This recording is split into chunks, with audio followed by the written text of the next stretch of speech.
서울 강남의 한 고급 장례식장에서 고 서도현 회장의 장례식이 조용히 진행되고 있었다. 비가 추적추적 내리는 오후, 수많은 하객들이 조문을 마친 뒤 조용히 빠져나갔다. 상주석에는 큰아들 서진우, 둘째 아들 서민호, 그리고 멀찍이 떨어져 서 있는 막내딸 서지은이 있었다. 지은은 검은 정장을 입고 있었지만 그 안에 감춰진 감정은 복잡하기만 했다. 아버지의 장례식임에도 불구하고 어머니 윤혜숙 여사는 큰아들과 둘째 아들 곁에서 담담히 이야기를 나누고 있었고 자신은 마치 가족이 아닌 사람처럼 주변부에 있었다. 며칠 후 유언장을 열람하기 위한 가족 모임이 강남 자택에서 열렸다.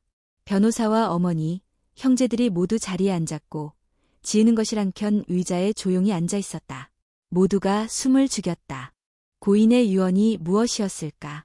수백억 원의 재산이 어디로 흘러갈 것인가? 변호사가 조용히 유언장을 읽기 시작했다. 장남 서진우에게는 서울 강남구 논현동의 6층 상가 건물과 관련된 부동산 일체를 남긴다. 진우의 얼굴에 미소가 번졌다. 옆에 앉은 아내 강미진은 이미 계산을 끝낸 듯 고개를 끄덕였다. 차남 서민호에게는 경기도 양평 일대의 토지와 보유 주식 일체를 상속한다. 민호는 담담하게 고개를 끄덕였다. 예상된 분배였다. 배우자 윤혜숙에게는 예금과 생활비, 그리고 가사와 관련된 자산 일체를 양도한다. 지은은 가슴이 뛰기 시작했다. 이제 자신의 이름이 나올 차례였다. 그리고 드디어 마지막 문장이 낭독되었다. 막내딸 서지은에게는 경상남도 진주시 청마산 자락에 위치한 부지 1필지와 선영묘지의 관리권을 위임한다. 순간 거실이 정적에 휩싸였다. 몇 초의 침묵 끝에 강미진이 비웃듯 말했다. 묘지 하나라도 받은 게 어디야? 역시 딸은 딸이구나. 진우도 맞장구 쳤다. 그래도 아버지가 지은이 생각은 하신 거네. 아무것도 안 준 줄 알았지. 민호는 말없이 고개를 떨궜고 어머니 윤혜숙은 아무 말 없이 찻잔을 들었다. 지은은 입술을 꽉 깨물었다. 손은 떨리고 있었지만 표정 하나 변하지 않았다. 형제들에게, 어머니에게 자신이 언제나 격가지였다는 걸 알고 있었지만 아버지마저 그랬다는 건 또 다른 상처였다. 모임이 끝나고 모두가 자리를 뜨기 시작했다. 지은은 아버지의 유품이 보관된 방으로 조용히 향했다. 그 방에는 아버지의 책상과 서류, 그리고 묘지 관리권 문서가 있었다. 봉투를 열어보다가 문서 뒷면에 작게 쓰인 글고 하나가 눈에 들어왔다. 진짜 보물은 땅 아래가 아닌 땅 위에 있다. 하늘에서 내리는 물을 찾아라. 지은은 멈칫했다. 단순한 문장이었지만 이상하게도 그 문장이 마음속 깊은 곳을 건드렸다. 그리고 문득 떠올랐다. 어린 시절 아버지가 손을 잡고 청마산 자락을 함께 걸으며 했던 이야기. 이 산엔 보물이 숨겨져 있단다. 하늘에서 내리는 물을 따라가 보면 언젠가 그걸 찾게 될 거야. 그땐 그냥 동화처럼 들었다. 하지만 지금 이 문장은 단순한 은유가 아니라고 느껴졌다. 아버지는 정말 무언가를 남기고 간 것일까? 지은은 그날 밤 잠을 이루지 못했다. 강남의 아파트에서 내려다 보이는 도시는 여전히 화려했지만 마음속은 것엔 파도처럼 출렁이고 있었다. 다음 날 아침, 지은은 조용히 결심했다. 청마산으로 가야 한다. 아버지가 남긴 마지막 퍼즐 조각을 찾아야 한다. 그리고 그곳에서 자신이 진짜로 상속받은 것이 무엇인지 확인해야 한다. 그 길은 돈이 아니었다. 그 길은 아마도 진실이었다. 서울에서 진주로 향하는 고속열차 안, 서지은은 창밖을 바라보며 깊은 생각에 잠겨 있었다. 마음 한켠에는 씁쓸함이 여전히 남아 있었지만 또 한편으로는 어릴 적 기억이 파도처럼 밀려오고 있었다. 아버지와 함께 청마산 자락을 걸으며 들었던 이야기들, 보물찾기 놀이처럼 들렸던 말들. 그 모든 것들이 지금은 의미심장한 퍼즐 조각처럼 느껴졌다. 진주역에 도착하자 지은은 렌터카를 빌려 청마산이 보이는 마을로 향했다. 마을 어귀에 들어서자 익숙하면서도 낯선 풍경이 눈앞에 펼쳐졌다. 낮은 지붕, 오래된 기와 길가의 핀 들꽃들. 오랜 시간이 멈춘 듯한 곳, 마치 아버지가 시간 속에 묻어둔 한 장의 편지처럼 느껴졌다. 묘지로 향하는 길은 생각보다 험했다.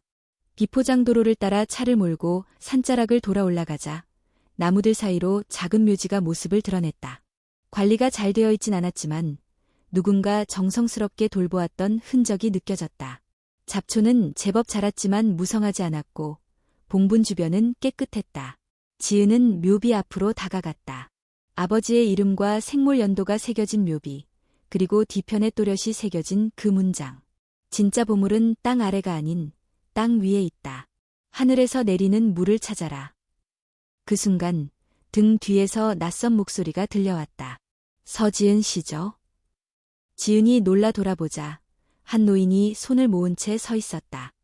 백발이 성성한 그는 오히려 지은을 반기는 듯한 눈빛을 보였다. 저는 백만수라고 합니다. 도연 선생님의 친구였어요. 당신 아버지께서 돌아가시기 전 저에게 꼭 당신에게 전해달라고 하신 게 있습니다. 그는 안주머니에서 오래된 봉투 하나를 꺼내 지은에게 건넸다. 편지입니다. 당신만 읽을 수 있다고 하셨죠. 지은은 망설이면서도 봉투를 받아들었다. 낡고 누런 봉투는 세월의 흔적을 고스란히 담고 있었다. 봉투를 열자 안에는 아버지의 필체로 쓰인 편지 한 장과 오래된 사진 한 장이 들어있었다. 편지에는 이렇게 적혀 있었다. 지은아, 이 편지를 읽고 있다면 나는 이미 세상에 없겠구나. 내가 너에게 남긴 건 단순한 땅이 아니다. 그곳은 내 젊은 날의 꿈이 묻혀 있고 내가 사랑했던 사람의 마지막 약속이 담긴 곳이다. 청마산 자락 깊은 곳에는 오랜 세월 동안 아무도 발견하지 못한 물줄기가 흐르고 있다. 그 물은 병든 자를 낫게 하고 지친 자를 위로하며 욕심 많은 자에겐 침묵으로 대답한다. 나는 그 물을 세상에 공개할 수 없었다. 아직 때가 아니었기 때문이다. 하지만 너라면 그 의미를 이해하고 바르게 사용할 수 있을 거라 믿는다. 진우는 강하지만 조심성이 없고 민호는 똑똑하지만 마음이 급하다. 너는 오래 기다릴 줄 알고 한 걸음씩 나아갈 줄 아니까 나의 마지막 부탁이다. 산으로 들어가라. 그 물줄기를 찾아라. 그리고 그걸 어떻게 사용할지는 내 선택에 맡긴다. 사랑한다. 아버지, 서도현. 지은은 손에 든 편지를 꼭 쥐었다. 순간 무언가 마음 깊은 곳에서 울컥 치밀어 올랐다. 이 한 장의 편지는 지금껏 지은이 느껴왔던 외로움, 소외감, 상처를 단번에 바꿔놓았다. 사진을 들여다보았다. 젊은 시절의 아버지와 낯선 여인이 함께 찍은 사진. 여인은 한복을 입고 있었다. 얼굴은 고요하면서도 기품이 있었고 눈빛에는 어딘지 모를 슬픔이 담겨 있었다. 저분이 누구신가요? 지은이 묻자 백만수는 조용히 대답했다. 한수연 씨입니다. 당신 아버지의 첫사랑이자 청마산의 비밀을 처음으로 깨달았던 분이죠. 지은은 숨을 삼켰다. 어머니가 아닌. 그렇습니다. 한수연 씨는 젊은 시절부터 남다른 감각을 지닌 분이었습니다. 마을 사람들은 그녀를 신녀라 불렀죠. 그녀는 청마산 아래 흐르는 온천수를 느끼고 미래를 예언하곤 했습니다. 지은은 멍하니 묘비 뒤로 펼쳐진 산자락을 바라보았다. 하늘에서 내리는 물. 감각이 깨어났다. 이건 단순한 자연현상이 아니다. 이건 누군가가 오랫동안 품고 있었던 유산이자 이제 자신에게 맡겨진 사명일지도 모른다. 백만수가 말했다. 내일 아침 제가 그 길을 안내하겠습니다. 당신 아버지가 마지막으로 발을 멈춘 곳, 그곳으로 함께 가시지요. 지은은 고개를 끄덕였다. 그날 밤 지은은 마을의 작은 여관방에서 창밖을 내다보며 생각에 잠겼다. 바람이 불고 있었다. 산에서는 나뭇잎이 흔들리는 소리, 어딘가 멀리서 물 흐르는 소리가 희미하게 들렸다. 그리고 문득 떠올랐다. 지은이는 기다릴 줄 아는 아이야. 어릴 적 아버지가 그녀에게 해준 말이었다. 지금 그 말이 그 어떤 유산보다도 더 소중하게 가슴을 울렸다. 이제 그녀는 준비가 되어 있었다. 아버지의 길을 따라 산으로 들어갈 시간이었다.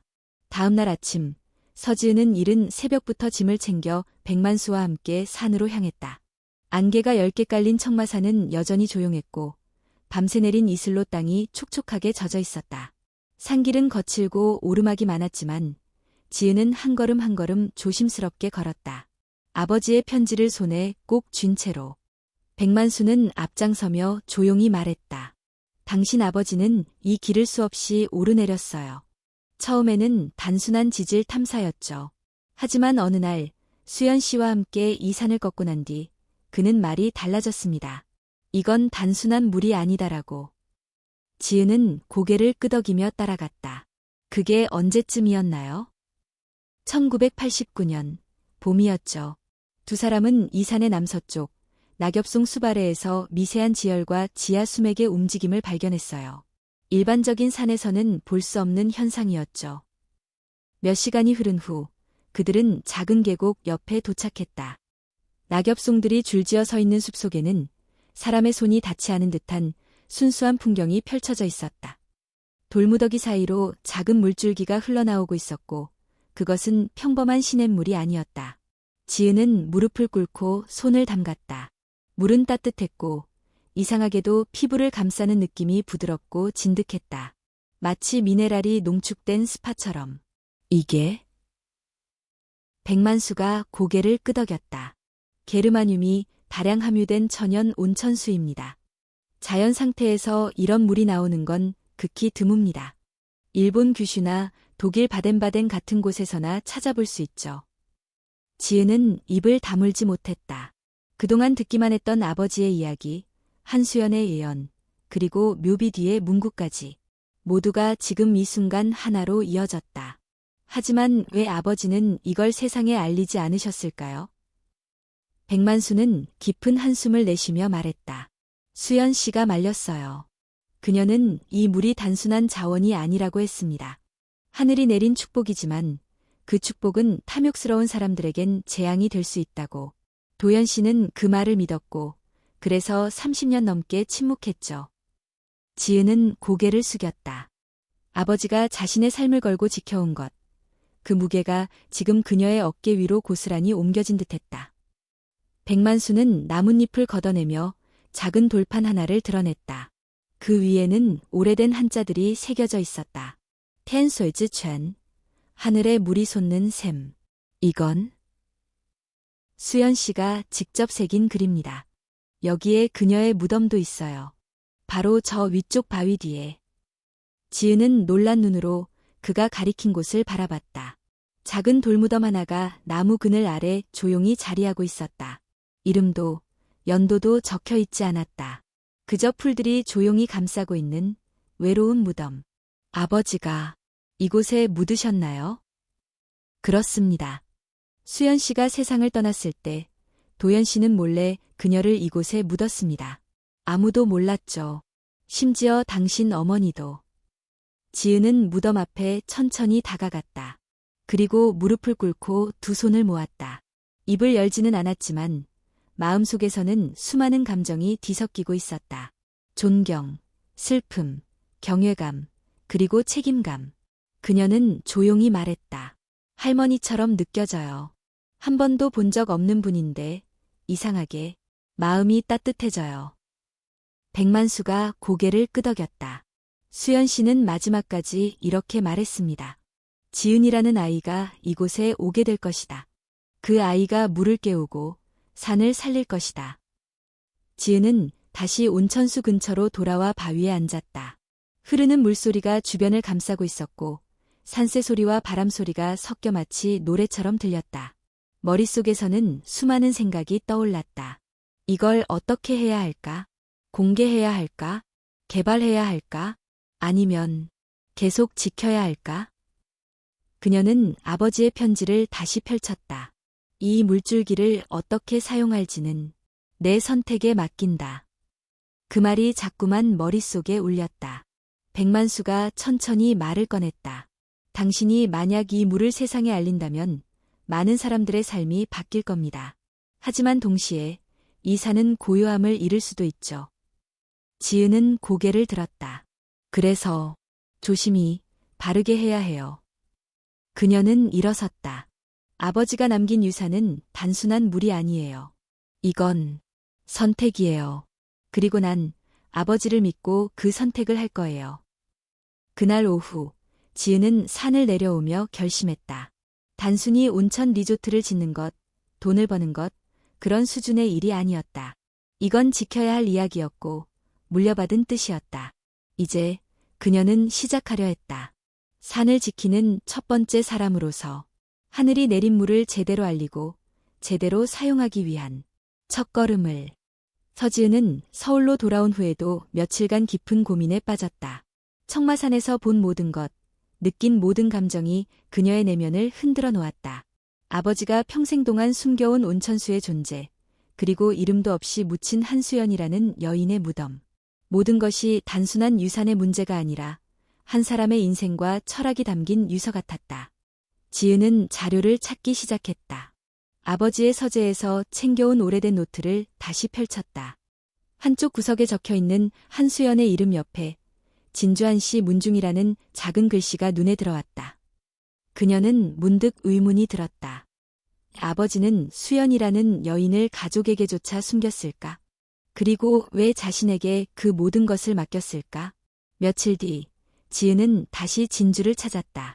이번에는 단순히 청마산을 보기 위해서가 아니라 한수연이라는 인물의 과거를 추적하기 위해서였다. 지역의 오래된 도서관과 호적 등본, 문중 기록을 뒤졌고 마침내 수연에 대한 단서를 발견했다. 한수연, 1960년 진주시 내동 출생. 진주한씨 명문가의 외동딸. 조선 말기부터 의술과 천문학에 능한 가문 출신이며 일제강점기에는 독립운동에 관여했던 인물들도 여러 배출한 집안이었다. 더 놀라운 것은 수연이 평생 결혼하지 않았다는 기록이었다. 그녀는 25의 나이에 요절했으며 공식적인 가족이 없었다. 그런데 1991년 당시 지역 병원 기록에서 한 가지 수상한 항목이 발견되었다. 그녀가 사망하기 전 출산 이력 있음이라는 의무 기록 한 줄. 지은의 머릿속이 멍해졌다. 설마. 그녀는 백만수를 다시 찾았다. 이번에는 묻지 않을 수 없었다.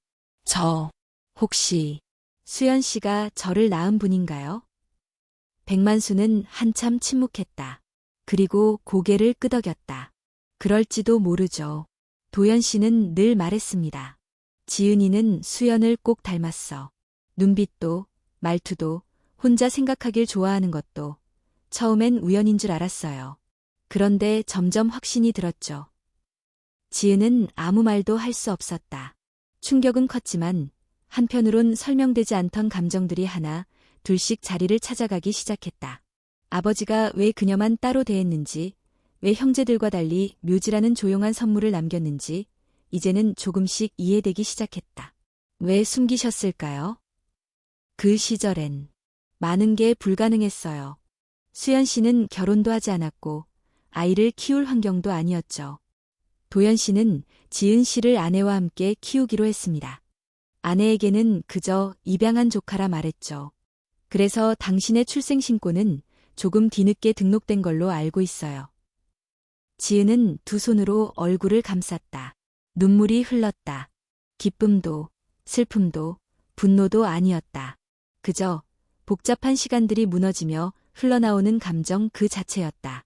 그럼 저와 오빠들은 법적으로는 남매지만 혈연적으로는 다르죠. 하지만 도연 씨는 세 아이 모두를 평등하게 사랑하려 했습니다. 다만 지은 씨에게는 수연 씨의 피를 이어받은 사람으로서 더 강한 기대를 품고 있었던 것 같아요. 그날 밤 지은은 수연의 무덤 앞에 다시 섰다. 이번에는 눈물 없이 고요히 그리고 단단한 표정으로 어머니, 전 이제 당신을 그렇게 부를게요. 당신이 제게 직접 이름을 지어주진 않았지만 아버지의 선택을 통해 저는 당신의 딸이 되었어요. 이 산도, 이 물도, 이 책임도 저 혼자 감당하겠다고 약속할게요. 그녀는 조용히 허리를 숙였다. 바람이 불었고 나뭇잎이 사르르 떨어졌다. 온천수의 잔잔한 물결이 무덤 옆 바위를 타고 흘러내렸다. 마치 수연이 딸의 다짐을 듣고 대답하는 것처럼. 며칠 뒤 지은은 서울로 돌아왔다. 그리고 결심했다. 이제는 침묵하지 않겠다고. 아버지의 유산은 감춰진 역사가 아니어야 한다고. 그 물이 흐르던 그 자리에서 새로운 시작을 준비하겠다고. 그녀는 청마산 온천을 기반으로 한 치유 리조트 설립 계획서를 쓰기 시작했다. 단순한 상업시설이 아니라 자연과 함께 숨쉬는 공간. 유료적 가치와 역사적 유산을 결합한 회복의 숲을 만드는 것이 목표였다. 하지만 그 결정이 가족들과의 충돌을 피할 수 없게 하리란 건 그녀도 잘 알고 있었다. 특히 강미진이 이를 가만히 두고 보지 않으리라는 것도. 풍랑이 다가오고 있었다. 하지만 지은은 더 이상 피하지 않기로 했다. 그녀는 이제 진짜 상속자로서의 길을 걷고 있었다. 서지은이 청마산에 치유 리조트를 조성하겠다는 계획을 발표하자마자 가족들은 즉각 반응했다. 가장 먼저 움직인 건 강미진이었다. 그녀는 남편 서진우를 부추기며 날카롭게 말했다. 지은이 지금 뭐 하는 줄 알아? 아버지가 묘지 관리하라고 남긴 산을 혼자 개발해서 돈을 벌겠다는 거야. 우리 몫까지 뺏겠다는 소리지. 서진우는 처음엔 회의적이었다. 그는 동생 지은을 그저 일에 몰두하는 고집스러운 사람으로만 여겨왔다. 그러나 지은이 개발계획서에 각종 자료를 첨부해 기자들에게 배포하고 지역자치단체와 협의까지 마무리하고 있다는 사실을 확인하자 얼굴이 굳어졌다. 진짜로 시작할 셈이야. 며칠 뒤 지은은 변호사 사무실에서 한 통의 통보서를 받았다. 내용은 간단했다. 청마산 부지에 대한 상속 무효 확인 소송 제기. 원고는 형 서진우와 동생 서민호. 명목상 이유는 유언장이 편향적이며 가족 공동재산을 독단적으로 처리했다는 것. 지은은 잠시 멍해졌다.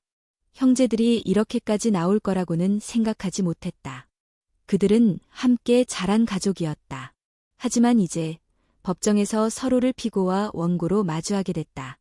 그녀는 침착하게 대응했다. 서울의 유능한 민사 전문 변호사와 계약을 맺고 아버지의 공식 유언장이 법적 효력을 갖고 있음을 입증하기 위한 준비에 들어갔다. 법정 공방은 예상보다 치열했다. 서민호는 변호사 출신답게 정교한 논리를 내세웠고 강미진은 배후에서 언론을 움직였다. 몇몇 언론에서는 자극적인 제목을 달기 시작했다. 억대 상속에서 제외된 딸, 묘지로 돈 벌기. 가족의 유산 분쟁, 막내딸의 탐욕인가, 권리인가. 지은은 당황하지 않았다. 오히려 한 걸음 물러서서 아버지의 유산이 단순한 경제적 자산이 아니라 정신적 가치임을 강조했다.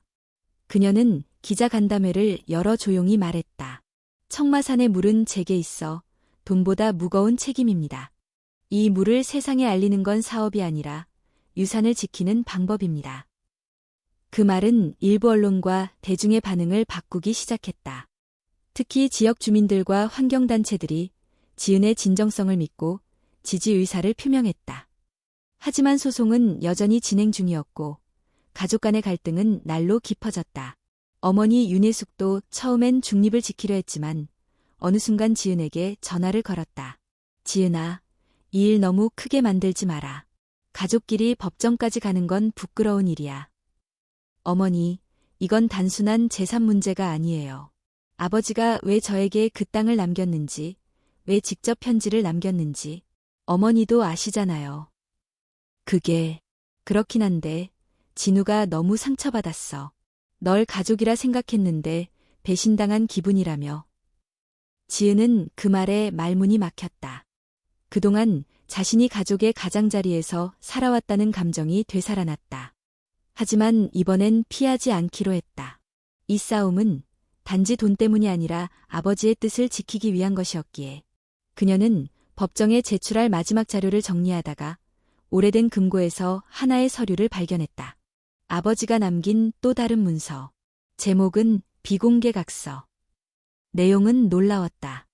본인은 청마산의 물과 관련된 연구 및 권리를 서지은에게 전적으로 위임하며 타 상속인들은 본 유산에 대한 권리 주장을 하지 않기로 합의함. 날짜는 2019년, 서명은 아버지와 두 아들. 지은은 숨을 멈췄다. 이 서류가 진짜라면 형제들은 이미 과거의 권리 포기를 약속한 셈이었다. 그녀는 그 서류를 복사해 법정에 제출했다. 그리고 재판 당일 그 서류가 공개되자 법정은 술렁였다. 판사는 자료의 진위를 확인한 후 조용히 말했다. 이 각서는 법적으로 유효합니다. 피고 서지은 측의 주장이 타당하다고 판단되며 본 사건에 대해 원고 측의 소송은 기각됩니다. 지은은 자리에서 고개를 숙였다. 승리의 기쁨보다는 깊은 안도감이 먼저 찾아왔다. 법적으로는 정리됐지만 감정의 골은 여전히 깊었다. 법정을 나서는 길, 형 서진우는 아무 말 없이 그녀를 바라봤다. 말없이 지나쳤지만 그 눈빛엔 처음으로 조금의 흔들림이 있었다. 그리고 지은은 그 눈빛이 의미하는 것을 알았다. 자존심과 분노, 그리고 어쩌면 약간의 후회. 그날 밤, 지은은 청마산 온천수협 바위에 앉아 조용히 눈을 감았다. 싸움은 끝났지만 이제 시작이라는 걸 알고 있었다. 진짜 싸움은 세상과의 싸움, 그리고 사람의 욕심과의 싸움이었다. 아버지가 말했듯이 진짜 보물은 땅 아래에 있지 않다. 그 보물은 어떻게 사용하느냐에 따라 독이 될 수도, 약이 될 수도 있었다. 그리고 이제 그 선택은 오롯이 그녀의 몫이었다. 소송에서 승소한 이후에도 서지은의 삶은 평탄하지 않았다. 가족 간의 감정의 균열은 좀처럼 회복되지 않았고 언론과 대중의 관심은 오히려 더 거세졌다. 리조트 개발은 아직 본격적으로 착수되지 않았지만 벌써부터 투자자들이 연락을 취해왔고 환경단체들도 감시의 눈초리를 보내고 있었다. 그러던 어느 날 프랑스 파리에서 한 통의 등기 우편이 도착했다. 발신인은 아버지 서도현의 오랜 친구이자 유럽에서 활동하던 변호사장 필립 리였다. 편지와 함께 동봉된 것은 외장하드와 아버지의 친필 서명이 담긴 서류 한 장, 그리고 한 줄 메모. 이건 도현이 죽기 직전 나에게 맡긴 영상입니다. 반드시 딸에게만 전달하라고 했습니다. 지은은 외장하드를 노트북에 연결하고 재생 버튼을 눌렀다. 화면 속에는 병원 침대에 앉아있는 아버지의 모습이 담겨 있었다. 얼굴은 야위었고 목소리엔 힘이 없었지만 눈빛만큼은 여전히 단단했다. 지은아, 이 영상을 내가 보고 있다면 난 이미 세상 사람이 아니겠지. 너에게 이 말을 남기는 건 마지막 결정을 후회하지 않기 위해서다. 그의 목소리는 천천히 이어졌다. 나는 평생 한 가지를 고민하며 살았다. 돈을 벌면서도 지키고 싶은 땅이 있었고 잊히지 않는 사람이 있었다. 그게 수연이었고 그게 청마산이었다. 화면 속 아버지는 고개를 숙였다가 다시 들며 말했다. 내가 남긴 첫 번째 유언장은 법적으로는 완벽했지만 마음속으로는 늘 부족하다고 느꼈다. 그래서 두 번째 유언장을 따로 준비했다. 이건 법적 효력을 갖지 않지만 너에게 내 진심을 전하는 유언이다. 지은은 스크린을 뚫어지게 바라봤다. 그동안 알고 있던 아버지와는 전혀 다른 고백하는 한 인간의 얼굴이었다. 진우는 나를 닮았고 민호는 나보다 더 똑똑했지. 하지만 욕심도 컸고 판단이 빠를 때가 많았다. 그래서 나는 그들에게 눈앞의 재산을 맡겼다. 하지만 너는... 그는 조용히 웃었다. 너는 오래 기다리고 싸우고 견디는 법을 아는 아이였다. 나는 그걸 늘 지켜보며 내가 이 산을 지켜줄 유일한 사람이라 확신했단다. 영상은 잠시 멈췄다가 마지막 장면으로 이어졌다. 지은아, 청마산은 단순한 자원이 아니다. 그건 우리 가족의 뿌리고 너의 어머님의 마지막 숨결이자 앞으로 수많은 이들을 살릴 수 있는 기회다. 그걸 어떻게 사용할지는 너의 판단에 맡기마. 하지만 단 하나, 절대 욕심에 휘둘리지 말아라. 화면이 꺼졌다. 지은은 무릎을 꿇고 고개를 숙였다.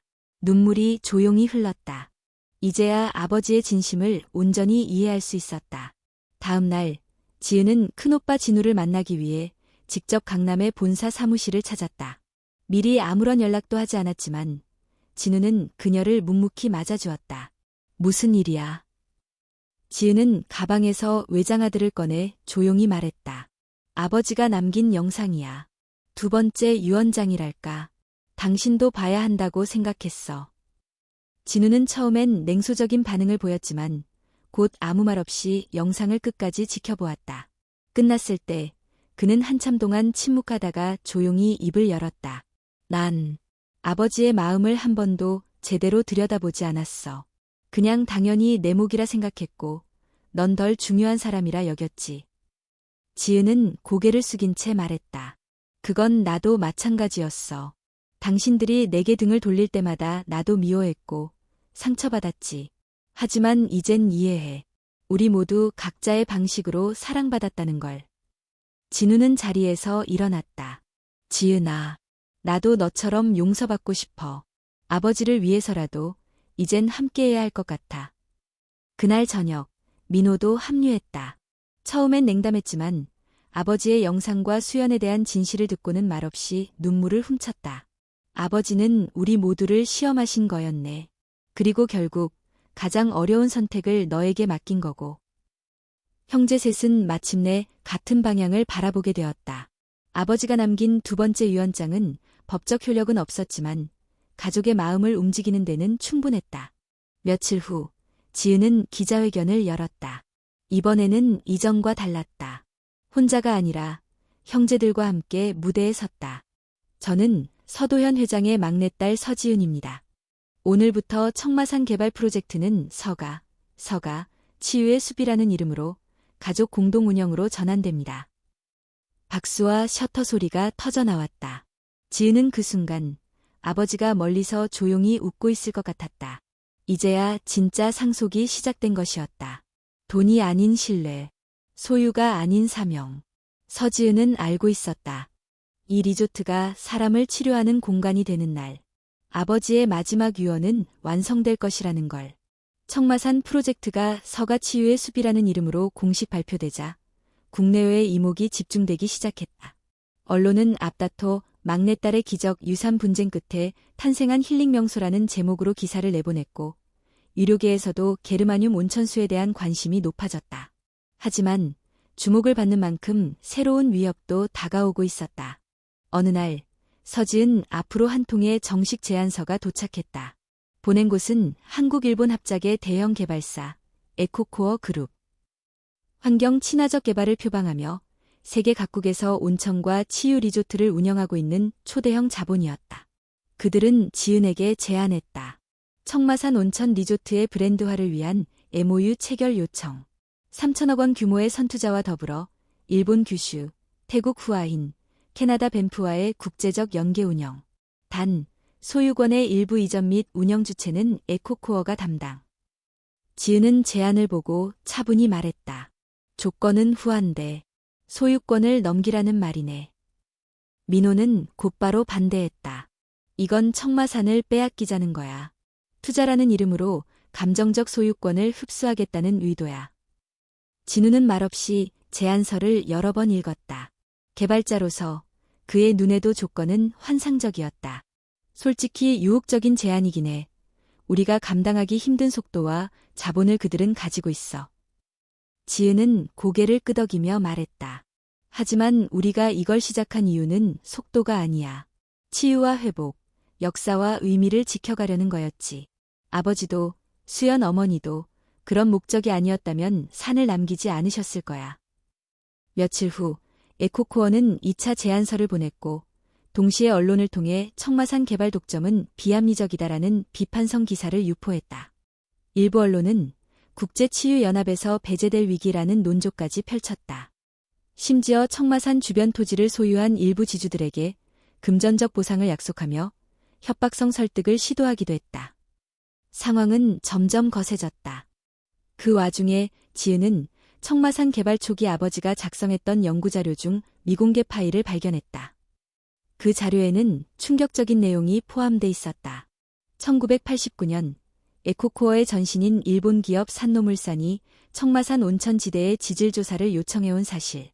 그 당시에 아버지는 이를 거절했고 그로 인해 압박을 받은 정황까지 상세히 기록돼 있었다. 온천수는 위학적 가치보다 군사적 목적에 이용될 수 있다는 정보가 돌고 있다. 민감한 상황이다. 지은은 민호와 함께 그 자료를 바탕으로 과거 계약의 법적 효력 여부를 재검토했다. 결론은 명확했다. 과거 계약은 위협과 강요에 의한 것으로 간주할 수 있으며 법적 효력이 없다. 그녀는 즉시 에코코어 측에 공식적으로 제안 거절을 통보했다. 청마산의 개발은 어떠한 외부 자본에도 의존하지 않으며 가족과 지역 사회 중심으로 이루어질 것입니다. 당신들의 조건은 매력적일지 모르지만 우리가 지키려는 가치는 수치로 환산할 수 없습니다. 에코코어는 즉각 반응했다. 보도자료를 통해 청마산 개발이 지역 경제에 악영향을 미친다고 비난했고 일부 환경단체에 자금을 후원하여 가짜 시위를 조장했다. 심지어 개발 현장 근처에서 설비 도난과 훼손 사건까지 발생했다. 경찰 수사 결과 가면을 쓴 외국계 용역 인원이 현장에 침입한 사실이 드러났고 에코코어와의 연관성이 강하게 의심되었다. 이 사건은 사회적으로 큰 반향을 일으켰다. 대중은 분노했고 언론은 청마산을 지켜야 한다는 여론으로 기울었다. 청와대 국민청원 게시판에는 수천 건의 서명이 올라왔다. 지은은 이 모든 상황을 조용히 지켜보며 생각했다. 이건 단순한 사업이 아니라 싸움이다. 아버지가 나에게 남긴 싸움. 그녀는 기자회견을 다시 열었다. 청마산은 오염된 논리와 돈의 논리에 팔리지 않습니다. 우리는 고통 속에서 희망을 찾는 공간을 만들 것이고 그 희망은 자본이 아니라 사람들의 신뢰에서 출발합니다. 그녀의 진심은 또 한 번 사람들을 움직였다. 국내의 몇몇 중소기업과 의학연구소가 자발적으로 협력 의사를 밝혔고 국립대 의과대학에서 게르마늄 온천수의 임상 연구를 무상으로 진행하기로 했다.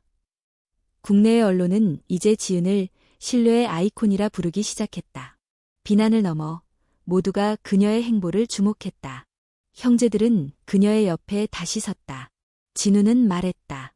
예전에는 빠르게 올라가는 것만 중요했는데 이제는 천천히 단단히 쌓아가는 게 더 중요하단 걸 알게 됐다. 민호는 자료를 정리하며 덧붙였다. 법은 사람을 지키는 수단이어야지 욕심을 지키는 방패가 되어선 안 돼. 그리고 지은은 산을 올려다보며 조용히 다짐했다. 나는 아버지와 어머니가 남긴 것을 팔지 않았다. 나는 지켰고 앞으로도 지킬 것이다. 그날 청마산에는 다시 맑은 비가 내렸다. 하늘에서 내리는 물은 조용히 땅을 적시며 속삭이는 듯했다. 지켜줘서 고맙다고. 그리고 아직 끝나지 않았다고. 청마산을 둘러싼 소송과 외부 자본의 침입이라는 위기를 이겨낸 후 서지은과 그녀의 형제들은 마침내 본격적인 개발에 착수했다. 이름은 그대로 유지되었다. 서가 치유의 숲. 그 속에는 아버지 서도연의 성과 가족의 이름, 그리고 한수연의 기억이 함께 새겨져 있었다. 개발의 첫 단계는 보존과 복원의 균형이었다. 지은은 절대로 나무를 마구 베거나 산을 깎는 식의 파괴적 개발을 허용하지 않았다. 지역산림청, 환경단체, 전통건축가, 그리고 의학 전문가들이 참여한 공동위원회를 만들어 청마산의 생태와 역사를 지키며 개발하는 방향으로 계획이 수립됐다. 진우는 재정과 인프라 부문을 맡았다. 그는 과거 대기업에서 쌓은 경영 경험을 살려 효율적인 예산 집행과 지역 고용 창출 구조를 도입했다. 특히 지역 주민 300명 이상을 직접 고용하여 산림보호, 시설 건축, 농산물 납품까지 모두 지역 중심으로 이루어지게 했다. 민호는 법무팀과 협력해 모든 행정 절차가 완벽하게 진행될 수 있도록 법적 검토를 철저히 수행했다. 그는 특히 외국계 기업들의 특허 침해나 명칭 도용에 대비해 서가 치유의 숲이라는 이름을 국제상표로 등록했다. 이젠 우리가 지킬 차례야. 이 이름엔 아버지의 꿈과 누나의 고통이 담겨 있어. 한편 지은은 온천수 활용 프로그램과 치유 프로그램을 직접 설계했다. 의학자들과 협업하여 게르마늄 온천수가 가진 효능에 기반한 맞춤형 프로그램을 기획했고, 특히 만성질환자, 고령자, 외상 후 스트레스 장애, PTSD를 겪는 사람들을 위한 집중 코스를 개발했다. 치유는 단순히 병을 낫게 하는 게 아니라 삶을 회복시키는 과정이에요. 그녀의 말에 여러 병원이 협력 의사를 밝혔고 국립대학교병원 재활센터도 프로그램 자문을 맡기로 했다. 시설은 한국의 전통 한옥 스타일로 지어졌다. 건물과 건물 사이엔 너른 숲길이 이어졌고 그 중심에는 수연당이라는 이름의 치유관이 세워졌다. 이곳은 한수연의 이름에서 따온 공간으로 명상, 아로마, 전통차 치유 등 비의료적 회복 프로그램이 집중적으로 운영되는 공간이었다. 공사는 순조롭게 진행되었고 마침내 착공 1년 만에 첫 번째 시설이 완공되었다. 지은은 개장식 당일 청마산 정상에 있는 아버지의 묘지를 다시 찾았다. 비석은 새롭게 다듬어졌고 그 아래엔 작고 정갈한 비문이 새겨져 있었다. 당신이 남긴 것은 땅이 아니라 믿음입니다. 그녀는 조용히 손을 모았다. 아버지, 드디어 첫 삽을 떴어요. 이제 정말 시작이에요. 개장식은 소박했지만 깊은 울림이 있었다. 지역 주민, 관계자, 그리고 아버지의 지인들까지 참석한 가운데 지은은 짧은 연설을 했다. 여기까지 오는데 오랜 시간이 걸렸습니다. 하지만 이 모든 길은 저 혼자 걸어온 것이 아닙니다. 가족, 마을, 그리고 이 산이 함께 걸어온 길이었고, 오늘 이 자리는 단순한 시설의 시작이 아니라 믿음의 증명이기도 합니다. 연설 후에는 조용한 묵념이 이어졌다. 바람이 불어 나뭇잎이 흔들리고 저 멀리서 물 흐르는 소리가 들렸다. 그 순간 모든 이들이 무언가 눈에 보이지 않는 축복을 느꼈다고 말했다. 첫 입소자는 진주 지역에 살던 78세의 어르신이었다. 독립운동가의 아들이자 지체장애와 당뇨를 함께 앓고 있던 인물이었다. 지은은 그를 직접 맞이했고 어르신은 눈물을 글썽이며 말했다.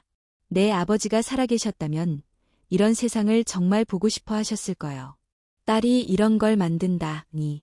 참, 세상 많이 바뀌었구먼. 그 말을 듣는 순간 지은은 자신도 모르게 눈시울이 붉어졌다. 그간의 고통, 외로움, 분투가 단 한마디로 보상받는 기분이었다. 며칠 후 방송사들이 치유의 숲을 취재하기 시작했다. 욕심이 아닌 신뢰로 지은 리조트. 딸이 일군 아버지의 유산. 청마산, 힐링의 성지가 되다. 지은은 조용히 웃었다. 화려한 타이틀보다 매일 이곳에서 치유받는 사람들의 얼굴이 그녀에게 더 중요했다. 그녀는 오빠들에게 말했다. 이건 끝이 아니야. 이제 우리는 지킨 것으로 나눠야 해. 공익재단을 설립하자. 수익의 절반은 독립유공자, 여성 청소년, 소외된 의료 계층에게 돌리자. 진우는 고개를 끄덕였다. 이제야 진짜 우리 사업이 되는 거네. 민호는 계약서를 직접 작성하기 시작했다. 재단의 이름은 별표 한수연 기념치유재단 별표로 정해졌다. 수연이 남긴 예언처럼 지은은 마침내 산을 살렸고 그 사는 사람을 살리기 시작했다. 서가치유의 숲은 이제 단순한 리조트가 아니었다. 그것은 기억과 상처, 그리고 용서와 희망이 함께 숨쉬는 공간이었고, 지은은 그 중심에서 아버지와 어머니의 유산을 지켜내고 있었다. 이제 산은 말을 하지 않았지만 지은은 그 침묵 속에서 분명히 들을 수 있었다. 잘하고 있구나, 지은아. 서가치유의 숲이 본격적으로 운영되기 시작하면서 점점 더 많은 이들이 청마산을 찾기 시작했다.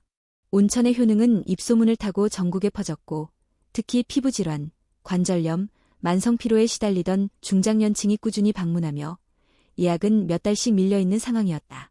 무엇보다 눈에 띄는 건 이곳을 찾는 이들이 병만 고치러 오는 것이 아니라 마음을 치유하러 온다는 점이었다. 그러나 성공의 그림자 한편에는 잊혀졌던 사람들이 있었다. 바로 강미진이었다. 한때 서진우의 아내이자 서가 집안의 안주인이었던 그녀는 모든 것을 잃은 채 조용히 사라졌었다. 지은이 소송에서 승소한 이후 정미진은 가족들 사이에서 완전히 고립되었고 얼마 후 진우와의 이혼도 공식화됐다.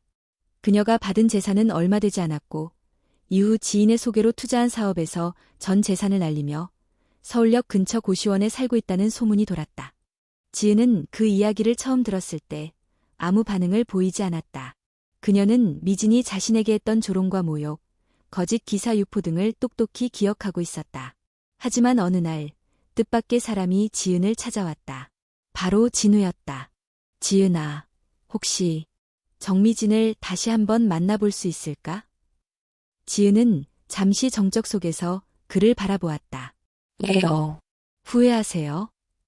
진우는 고개를 끄덕였다. 솔직히 후회돼. 그녀가 우리를 그렇게 몰아붙였던 것도 결국은 내 무관심에서 시작됐을지도 몰라. 가족을 잃고 자존심까지 꺾이고 나서야 사람다운 얼굴로 돌아왔더라.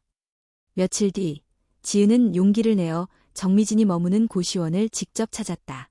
좁은 복도, 낡은 벽지, 침침한 형광등 아래에서 미진은 예전에 화려했던 모습과는 전혀 다른 얼굴로 문을 열었다. 그녀는 지은을 보자마자 그대로 무릎을 꿇었다. 미안해요. 정말 잘못했어요. 지은은 말없이 그녀를 바라보았다. 어느 순간 화가 나지 않았다. 그녀가 무너진 얼굴로 뱉는 사과는 진심이었기 때문이다. 일어서세요. 여기서 이럴 필요 없어요. 미진은 눈물을 닦으며 말했다. 저 여기에라도 일할 수 있을까요? 뭐든지 할게요. 청소든 설거지든. 지은은 멈칫했지만 곧 고개를 끄덕였다. 그래요. 하지만 조건이 있어요. 무조건 바닥부터 다시 시작하세요. 누구도 예외는 없어요. 여긴 과거의 타이틀을 내려놓고 지금의 태도만을 봐요. 그렇게 강미진은 서가치유의 숲에서 청소 스태프로 첫 발을 내딛었다. 처음에는 직원들 사이에서 수군거림도 있었고 본인 스스로도 자존심과 싸워야 했다. 하지만 그녀는 묵묵히 일을 해냈다. 아침 5시에 나와 욕실을 닦고 늦은 밤 마지막 쓰레기통까지 비우고 돌아갔다. 그 누구보다 성실했다. 3개월이 지나자 사람들은 더 이상 그녀를 전 며느리로 부르지 않았다. 미진 씨, 미진 누나. 그녀는 새로운 이름을 얻었다. 지은은 조용히 그녀를 지켜봤다. 그리고 어느 날 그녀를 수연당 관리 책임자로 승진시켰다. 당신이 여기까지 올라온 건 당신의 발로 걸어왔기 때문이에요. 다만 앞으로도 잊지 마세요. 이 자리는 과거가 아니라 오늘의 노력으로 얻은 거예요. 정미진은 눈물을 훔치며 고개를 숙였다. 잊지 않겠습니다. 평생 간직할게요. 한편 서진우도 천천히 마음을 열기 시작했다. 정미진의 변화를 지켜보며 그는 더 이상 과거를 탓하지 않았다. 두 사람은 조심스럽게 대화를 시작했고 언젠가 다시 가족으로 돌아갈 가능성을 조심스레 탐색하기 시작했다. 그 모습을 본 지은은 어릴 적 아버지가 했던 말이 떠올랐다. 가장 미운 사람이 사실은 가장 사랑했던 사람일 수 있다. 그리고 한수연의 수첩에 적혀있던 마지막 예언도 함께 떠올랐다. 무너진 자가 일어설 때 진짜 치유가 시작된다. 그 예언은 거짓이 아니었다. 청마사는 사람의 병뿐 아니라 삶까지 치유하고 있었다. 지은은 이제 확신하게 되었다. 자신이 지켜온 이 산, 이 물, 이 공간이 단지 아버지의 유산이 아니라 세상에 상처받은 사람들이 다시 일어설 수 있는 희망의 땅이라는 것을. 그리고 그 희망은 이제 막 싹을 틔우고 있었다. 서가치유의 숲이 개장한 지 1년이 흐른 어느 봄날, 청마산의 정상에는 아침 햇살이 부드럽게 내리쬐고 있었다. 산자락 아래에서 뿜어져 나오는 온천수의 수증기는 햇빛을 받아 은은한 안개처럼 퍼졌고 리조트 곳곳에는 초록 잎이 싹을 틔우며 새 생명의 시작을 알렸다. 서지은은 오늘 특별한 행사를 준비하고 있었다. 리조트의 공식 1주년 기념일이자 서도연 회장의 이주기 추모식이 열리는 날이었다. 그녀는 검정 한복에 조용한 미소를 띠고 아침 일찍 수연당 앞들에 섰다. 한수연의 이름을 따지은 이 건물은 지금은 단순한 치유관이 아니라 방문자들에게 청마산의 역사와 철학을 전달하는 중심 공간이 되었다. 행사는 간소했지만 진심이 담겼다. 지은은 연단에 올라 담담하게 마이크를 들었다. 오늘은 저희 서가치유의 숲이 문을 연 지 1년 되는 날이자 이 산의 주인이셨던 저희 아버지 고 서도연 회장님의 이주기를 맞는 날입니다. 그동안 많은 일이 있었고 많은 분들이 함께 해주셨습니다. 하지만 무엇보다도 이 자리에 함께 계신 여러분 덕분에 이 땅이 단지 온천 개발지가 아닌 사람이 회복되는 땅이 될 수 있었습니다. 그녀는 고개를 숙이고 말했다. 감사합니다. 그리고 아버지, 저 이제 조금은 알 것 같아요. 당신이 왜 그 산을 저에게 맡기셨는지. 객석에는 지은의 형 서진우, 민호, 정미진이 나란히 앉아 있었다. 그들의 표정은 더 이상 싸움의 상처를 지닌 가족이 아니었다. 같은 뜻을 향해 손을 맞잡은 하나의 공동체였다. 행사가 끝난 후 가족들은 아버지와 한수연의 무덤이 함께 있는 청마산의 한적한 산책길을 올랐다. 지은은 형제들과 함께 작은 제단을 차렸고 흰 국화를 바치며 조용히 눈을 감았다. 그녀는 이번에 2개의 새로운 묘비를 세웠다. 서도현, 이 산을 지켜낸 사람. 한수연, 이 산을 예언한 사람. 이제 더 이상 이름 없는 무덤은 없었다. 감춰졌던 과거는 진실이 되었고 외면당했던 인연은 기록으로 남았다. 그날 밤 리조트 최상층 회의실에서는 또 하나의 중요한 회의가 열렸다. 서지은이 직접 준비한 미래 비전 발표회였다. 그녀는 대형 스크린의 리조트의 현재 성과와 향후 5개년 계획을 담은 슬라이드를 띄웠다. 첫째, 청소년 장학재단 설립입니다. 한수연 장학회는 농산촌 출신 학생들을 대상으로 매년 100명 이상에게 전액 장학금을 지원할 것입니다. 둘째, 독립운동가 후손 전용 요양센터 설립. 서도연 치유관은 치료 사각지대에 있는 고령의 유공자 후손들을 위해 무료 운영됩니다. 셋째, 치유 프로그램의 국제화. 청마산의 온천수 연구를 기반으로 유럽과 동남아의 기술 수출을 진행하며 대한민국의 전통 치유 철학을 세계에 알릴 것입니다. 진우와 민호, 그리고 정미진은 그 내용을 하나하나 들으며 고개를 끄덕였다. 과거 이들이 서로를 경계하던 시간은 이제 추억이 되어 있었다. 회의가 끝나고 민호는 자리에서 일어나 말했다. 지은아, 너 이제 우리 가족의 막내가 아니야. 넌 아버지의 유산을 가장 온전하게 이어받은 사람이고 이 가족의 중심이야. 정말 대단해. 진우는 웃으며 덧붙였다. 이제 우리도 내 옆에서 힘이 되어줄게. 무게를 혼자 짊어지지 않아도 돼. 지은은 고개를 숙였다. 그 말 한마디에 수년간 마음속에 응어리졌던 외로움이 스르르 녹아내렸다.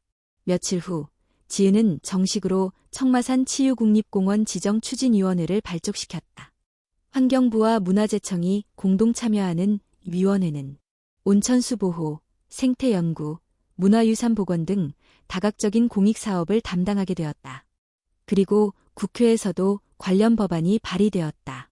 청마산 치유보전 특별법. 지자체와 시민단체, 그리고 수많은 국민청원이 힘이 되어주었다. 그녀는 아버지의 일기를 다시 펼쳤다. 맨 마지막 페이지에 적혀있던 단 한 문장. 지혜야, 이 산을 믿어라. 그러면 그 산이 너를 지킬 것이다. 이제 그 문장이 완전히 이해되었다. 그녀는 산을 믿었고 사는 사람들을 다시 일으켜 세웠다. 무너졌던 관계도, 상처 입은 마음도, 욕망에 가려졌던 진실도 모두 이 산 아래에서 다시 회복되었다. 그리고 그것이 바로 아버지가 남긴 진짜 유산이었다. 지은은 마지막으로 청마산 정상에서 동쪽을 바라보았다. 태양이 천천히 떠오르고 있었다. 따뜻한 물이 산을 타고 흐르고 그 물은 사람들을 향해 흘러가고 있었다. 지은은 미소 지으며 속삭였다. 이제 우리가 이 물을 세상으로 흘려보낼 차례야. 그것은 끝이 아니라 또 다른 시작이었다. 가족을 잇는 길, 사람을 살리는 길, 그리고 사랑을 완성하는 길. 청마산은 그렇게 영원히 흐르고 있었다.